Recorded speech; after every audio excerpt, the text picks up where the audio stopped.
আমার সৎ মায়ের প্ররোচনায় আমার বাবা আমার হাসব্যান্ডকে অযথা মারার জন্য উদ্যত হয়। তাই স্বামী আমাকে আমার বাবার সাথে যোগাযোগ না করার নির্দেশ দিয়েছেন। এদিকে বাবাও আমার সাথে কথা বলতে চান না। এক্ষেত্রে আমার করণীয় কি? প্রথম কথা হলো যে বাবা হিসাবে রক্ত সম্পর্ক এবং আপনার প্যারেন্ট হিসাবে তার সাথে যোগাযোগ রক্ষা করা বা তার কল্যাণ কামনা করা এটা আপনার কর্তব্য, মৌলিক কথা।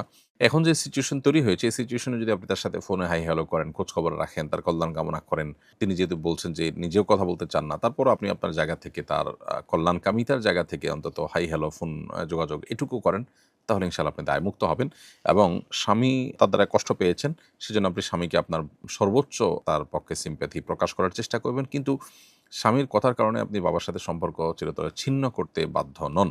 আবার একই সাথে স্বামী যাতে রুষ্ট না হন, আপনার দাম্পত্য সম্পর্কে যেন প্রভাব না পড়ে সেজন্য তার অগোচরেও চাইলে আপনি যতটুকু না হলেও ততটুকু যোগাযোগ তার সাথে রাখতে পারেন, বরং রাখার কর্তব্য আপনার যদি সে সুযোগ থাকে।